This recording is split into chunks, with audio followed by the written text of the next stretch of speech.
Le doy la bienvenida al resumen semanal de Cubavisión Internacional. Soy Odalis Pérez y junto a nuestro equipo de trabajo le invito a conocer o redescubrir algunos momentos de la agenda informativa de la última semana en Cuba. Hoy repasaremos lo vivido en el Congreso Internacional Universidad 2024 que culminó este viernes en La Habana. Profundizaremos en los 62 años que ya dura el bloqueo de Estados Unidos contra nuestro país, a pesar del rechazo de la comunidad internacional, y ofreceremos pormenores de la labor médica que permitió salvar a un bebé prematuro en Santiago de Cuba. Estos y otros temas los tendrá en nuestro resumen semanal. Acompáñenos.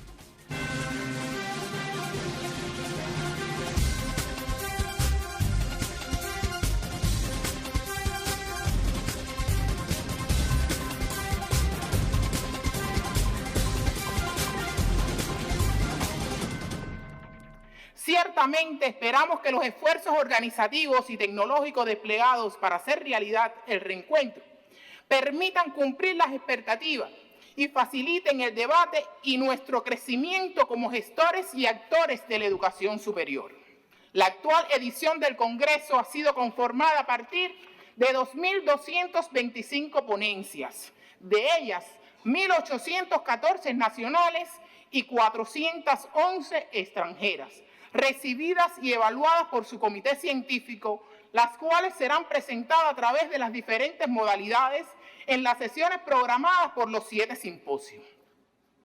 He ahí el propósito declarado del 14º Congreso Internacional de Educación Superior Universidad 2024, que sesionó durante esta semana en el Palacio de Convenciones de la capital cubana. El presidente cubano Miguel Díaz-Canel Bermúdez inauguró la exposición asociada al Congreso, en la cual quedaron representadas las principales instituciones cubanas de educación superior y que estuvo conformada por 37 stands de 34 universidades y 145 expositores.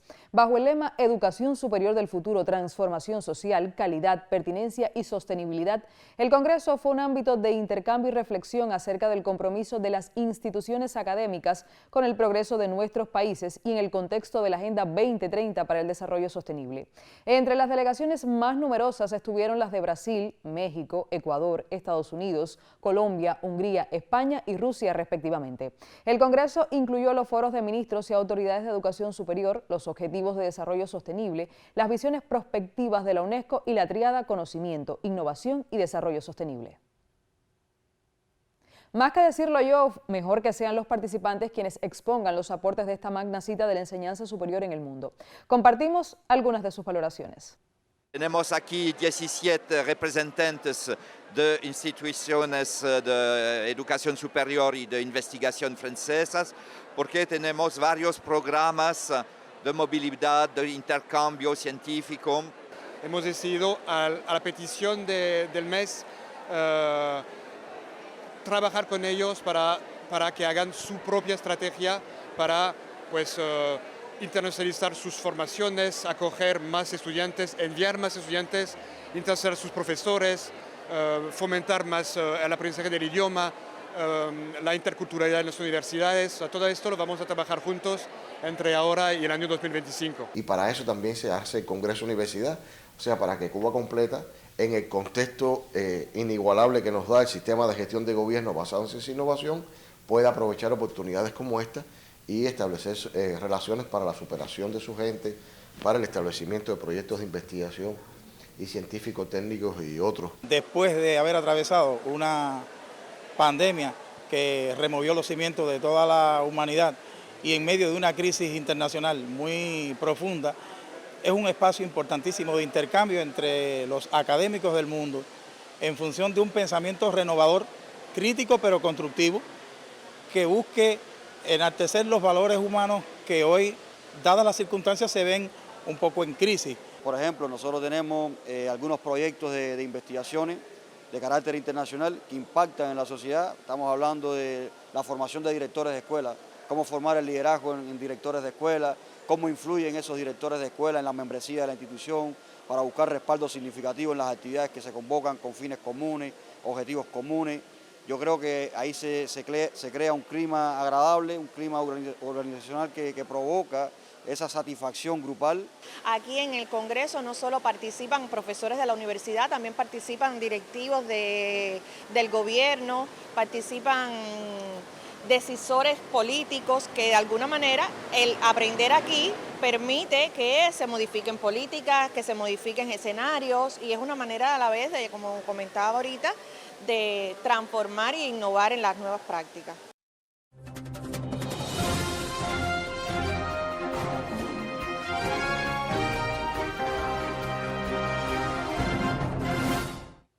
El presidente cubano Miguel Díaz-Canel Bermúdez felicitó a su par de Azerbaiyán, Ilham Aliyev, por su reelección para un nuevo mandato y le deseó éxitos en su gestión y prosperidad para su pueblo. Esto lo hizo Díaz-Canel tras conocerse los resultados de los comicios celebrados la víspera. Reitero nuestra voluntad de continuar fortaleciendo la amistad y cooperación entre ambos países, escribió el mandatario en la red social X. De acuerdo con los datos de la Comisión Electoral Central, Aliyev consiguió más del 92% de los votos, al contabilizarse todas las papeletas del sufragio donde participó el 67,7% de los ciudadanos convocados a las urnas.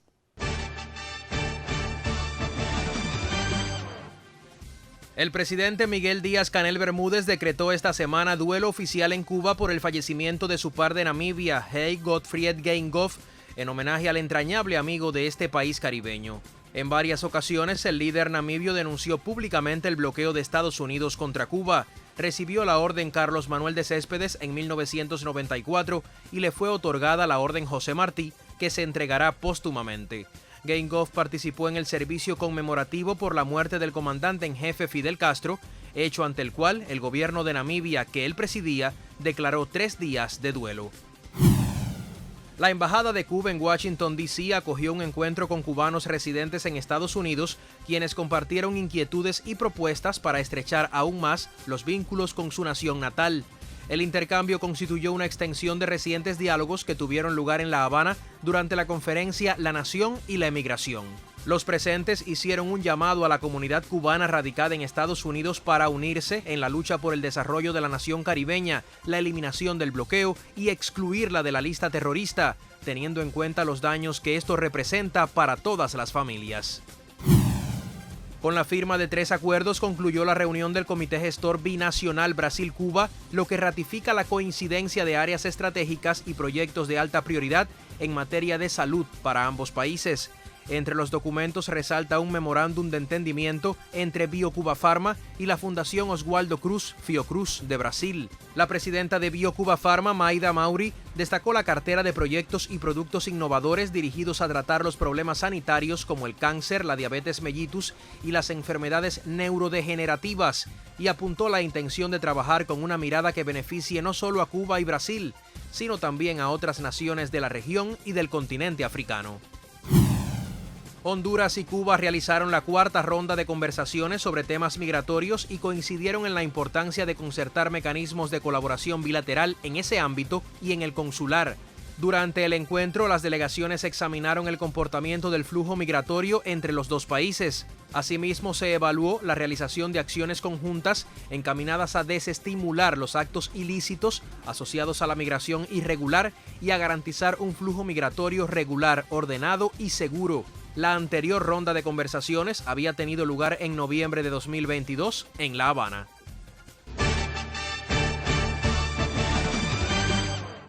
Las delegaciones de paz del Gobierno de Colombia y del Ejército de Liberación Nacional acordaron en La Habana prorrogar el cese del fuego bilateral y nacional por otros 180 días, con entrada en vigencia inmediata desde el último martes último. Este fue el más importante de los acuerdos dados a conocer al cierre del 6º ciclo de negociaciones entre las partes. La periodista Anisley Torres con el reporte. La tan esperada prórroga por otros 6 meses de la tregua entre fuerzas militares colombianas y guerrilleros se logró pactar luego de 15 días de intensas negociaciones. Es una coincidencia simbólica que se prorrogue el cese al fuego en el mismo lugar donde se acordó en junio de 2023. Es también una coincidencia histórica que el cese al fuego se renueve a solo días de que conmemoráramos el 10º aniversario de que los jefes de Estado y Gobierno de América Latina y el Caribe, a propuestas del entonces presidente Raúl Castro Ruz, proclamaran en esta ciudad a América Latina y el Caribe como zona de paz. Además de extender el cese al fuego, se acordó crear un fondo de financiamiento multidonante para hacer sostenible este proceso y apoyar la actividad del ELN en la construcción de la paz. Los insurgentes se comprometieron a suspender temporalmente las retenciones de personas por motivos económicos. Abrimos un compás de espera en operaciones de finanzas que conllevan retención de personas. Un compás de espera en la medida de que se haga una suspensión temporal mientras que avance el cese y avanza otro conjunto de acuerdos que le permita al ELN comprometerse aún más en nuevas esferas de un cese al fuego. También se consensuó la creación de un observatorio para el paramilitarismo, uno de los fenómenos que según la guerrilla más obstaculiza el cese de la violencia, y un régimen de comunicación de la mesa de diálogo para que se divulguen más los entendimientos que los disensos. Llegamos a este ciclo, como creo que suele suceder, con unas crisis que atender, que muestran que el proceso está vivo. Buscamos hacer de estas crisis la posibilidad de cualificar el proceso y fortalecer la mesa de diálogo y la confianza. Debatimos, y discutimos, nos callamos, pero siempre buscando cimentar aquello que es la confianza, que es la base de todo este proceso. El próximo ciclo de conversaciones entre las partes tendrá lugar en abril en Caracas.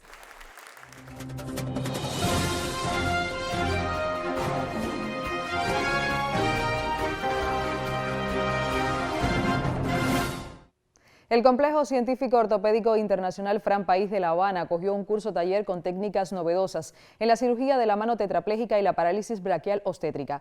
Expertos de reconocido prestigio a nivel mundial, pioneros en esta técnica, comparten con los especialistas cubanos que reciben entrenamiento para asumir los nuevos procederes en beneficio de los pacientes.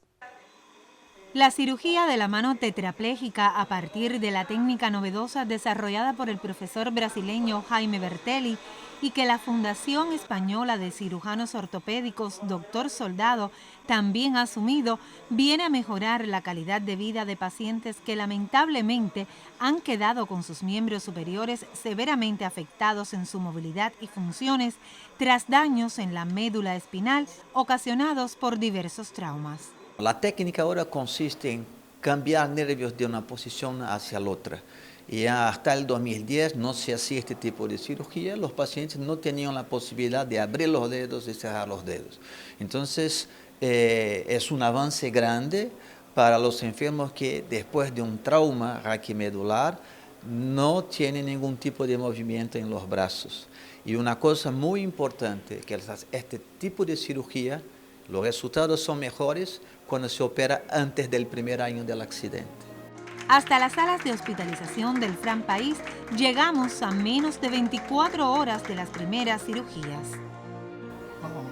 La operación fue una esperanza más, una oportunidad más que tiene uno para mejorar el estilo de vida.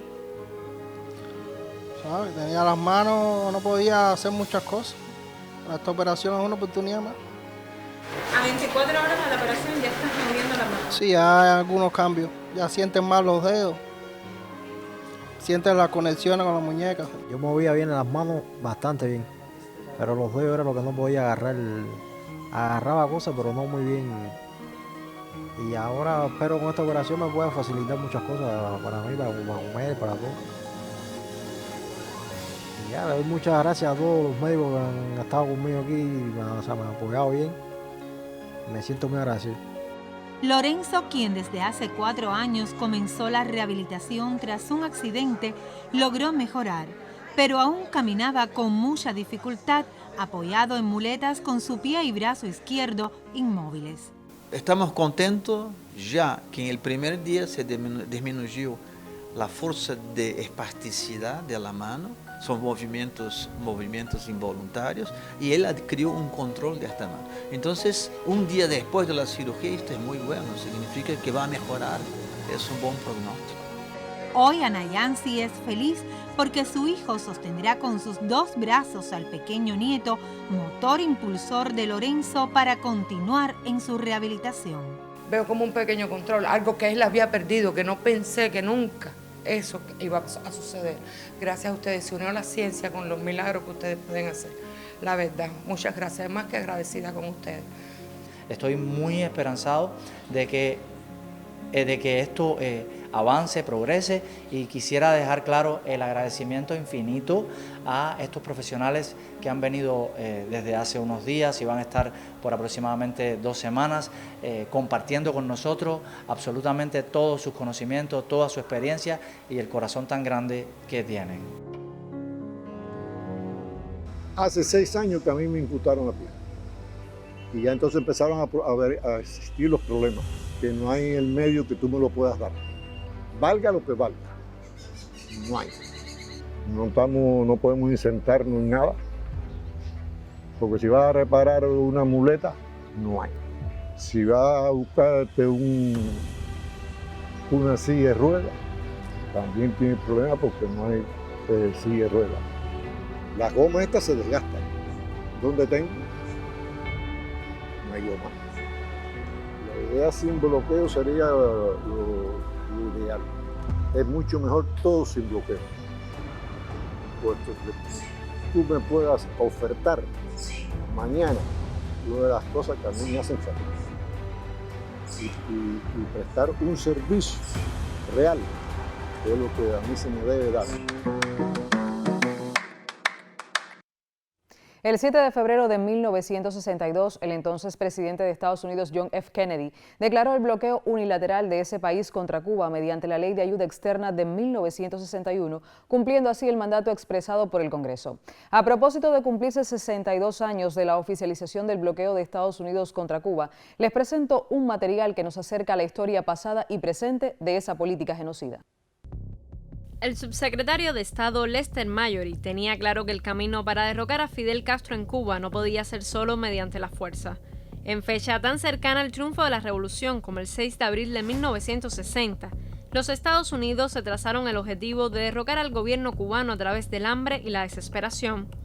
No sería hasta 2 años más tarde, el 3 de febrero de 1962, que ese análisis se transformaría en el cuerpo legal que todavía pesa sobre la mayor de las Antillas.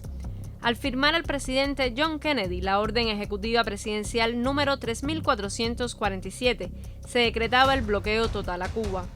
Esa orden presidencial no se ha mantenido inamovible en el tiempo, y se trata de un amasijo complejo de regulaciones que se ha fortalecido y escapa del control absoluto de quien ocupe el despacho Oval. Un mecanismo de presión económica que derive finalmente en un cambio político. Señor presidente, si los Estados Unidos levantaran el bloqueo contra Cuba mañana, ¿qué haría usted para demostrar su buena fe en respuesta a eso? Realmente,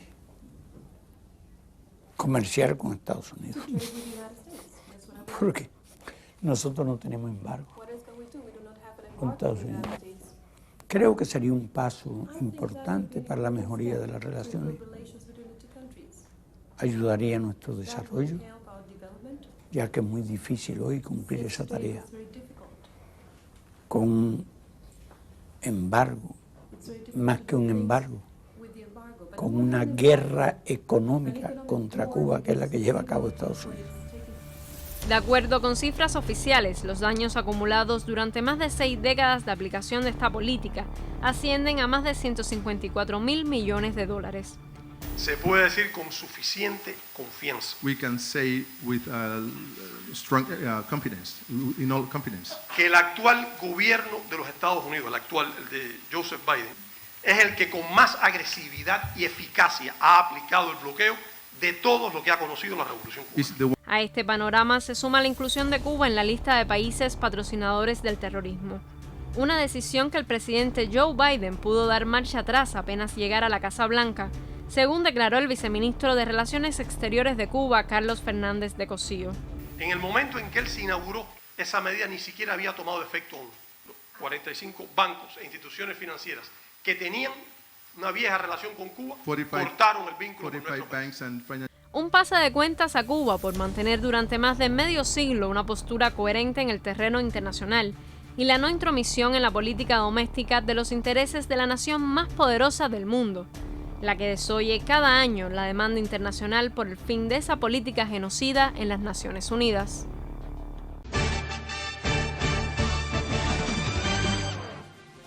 El presidente cubano Miguel Díaz-Canel Bermúdez recordó las cualidades del líder guerrillero Camilo Cienfuegos, uno de los comandantes más carismáticos y valientes del ejército rebelde, en el aniversario 92 de su natalicio. En la red social X, el mandatario destacó la identificación de Camilo Cienfuegos con los valores del pueblo y sobre todo de su juventud. Por su parte, el presidente de la Asamblea Nacional del Poder Popular, Esteban Lazo, expresó su convencimiento de que en el pueblo cubano hay muchos Camilos, cuyo legado está vigente en la patria. Camilo Cienfuegos Gorriarán nació el 6 de febrero de 1932 en la barriada de Lawton, en el actual municipio de 10 de octubre, en la capital cubana. Una sede consular de Canadá reabrió sus puertas en Varadero, en lo que constituye un paso vital para que los viajeros de ese país cuenten con acceso a estos servicios en el principal destino turístico del archipiélago. Acompañado por representantes de los ministerios cubanos de Turismo y Relaciones Exteriores, el embajador de Canadá en Cuba, Geoff Garchor, agradeció por su colaboración a varias empresas extranjeras, socios y proveedores locales de servicios médicos. Esta sección consular había detenido sus servicios en el periodo de pandemia de COVID-19. Unos 940,000 turistas provenientes de Canadá visitaron Cuba en 2023 y se espera que este año se sobrepase el 1.000.000 de visitantes desde ese país norteño. Zonas cercanas al malecón habanero en el Vedado y Centro Habana estuvieron entre los sitios afectados esta semana por las penetraciones del mar, provocadas por la llegada de un frente frío, tal como había advertido el Instituto de Meteorología de Cuba. La llegada de este frente, asociado a la circulación de una baja extratropical, provocó las inundaciones a la par de lluvias y vientos fuertes. Incluso llegaron a reportarse rachas por encima de los 90 kilómetros por hora. Las autoridades llamaron a la población a mantenerse alerta, informada y a cumplir con las medidas establecidas ante este tipo de eventos hidrometeorológicos. En esta ocasión, no se registraron daños humanos. La edición 32 de la Feria Internacional del Libro de La Habana tendrá lugar del 15 al 25 de febrero próximos. En el evento se presentarán más de 1.000 novedades editoriales. La feria contará con representaciones de 45 países. Su sede principal estará en la Fortaleza de San Carlos de la Cabaña y Brasil será el país invitado de honor. El embajador del gigante sudamericano en Cuba, Cristian Vargas, confirmó que una treintena de intelectuales de su país participarán oficialmente en la Fiesta de las Letras y aseveró que Brasil realizará donaciones a instituciones académicas y de enseñanza de la isla. La feria se dedicará además a la filósofa e intelectual Isabel Monal y al escritor y profesor de arte Francisco López Hacha.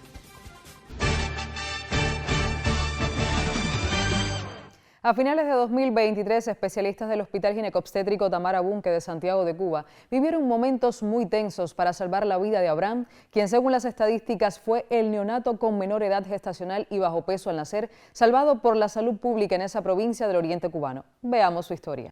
Realmente no se contaba con Abraham en los primeros días de vida. Hace 4 meses, en la sala de neonatología del Hospital Ginecobstétrico Tamara Bunke de Santiago de Cuba, un equipo multidisciplinario batallaba por la vida del niño Abraham. Abraham nace el 23 de octubre de 2023 a las 8:45 de la mañana con un peso al nacer de 635 gramos. Estamos hablando de 1 libra y 3 onzas aproximadamente de peso. Los primeros días de nacido implicaron momentos de muchas tensiones para la familia y los médicos debido a la prematuridad extrema del pequeño. Un bebé que no podía respirar por sí mismo, que hubo que intubarlo desde el momento del nacimiento y llevó aproximadamente 1 mes y tantos días en ventilación mecánica. Todos los prematuros, todos los recién nacidos en las primeras semanas de vida pierden mucho peso. Y si pesaba 635 gramos al nacer, prácticamente llegó a pesar 500 gramos, que eso estamos hablando ya de lo que sería como un aborto en la literatura.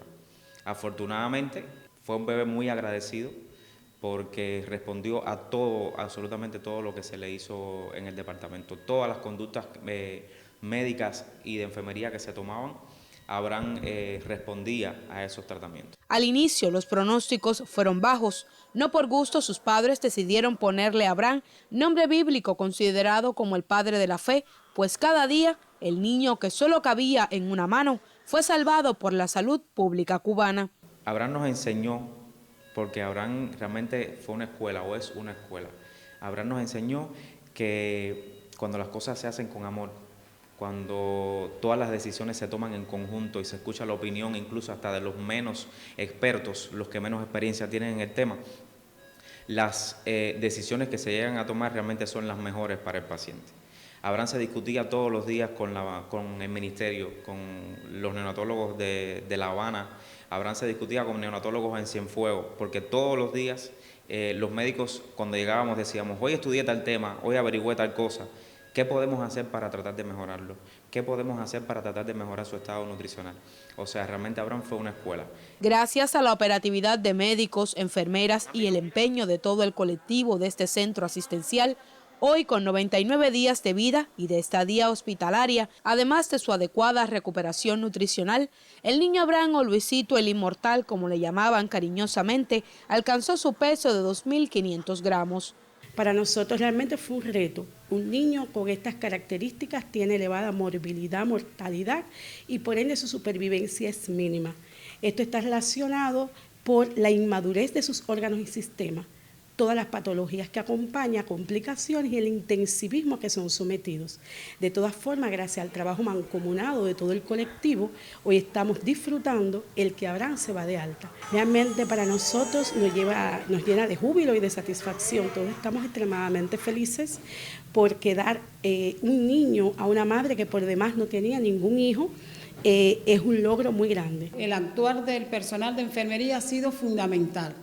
En ninguno de los momentos y de todo el tiempo que él estuvo aquí, cursó por un proceso infeccioso. Quiere decir que la labor de la enfermera fue sistemática y es ahí la importancia que requiere de una buena vigilancia y de los cuidados que da la enfermera a estos tipos de pacientes, sobre todo en el cumplimiento de las normas.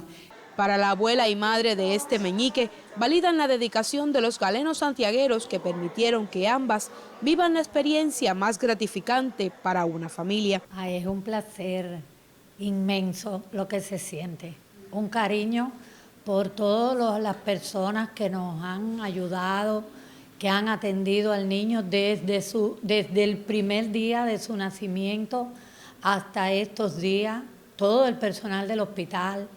Todo el mundo ha estado pendiente a todo lo de Abraham, a toda su evolución y gracias a ello ya nosotros contamos con Abraham para siempre. Soy una madre feliz y quiero agradecer a todos los trabajadores de este lindo hospital, en especial a los médicos, enfermeros, técnicos y auxiliares del servicio de neonatología, puesto que tengo la dicha de llevarme a mi único hijo, a pesar de tan pequeñito, para la casa. La historia de Abraham Quintana, el niño con menor edad gestacional y peso al nacer en la provincia santiaguera, ratifica la confianza de la salud pública cubana como logro de la revolución, de la unidad y de que los superhéroes de batas blancas no se rinden ni en las peores batallas.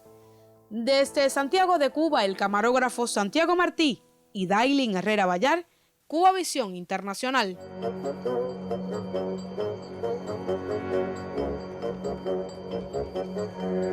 El hipopótamo y su boca grande, el hipopótamo y su panza gorda, el hipopótamo, el hipopótamo, el hipopótamo.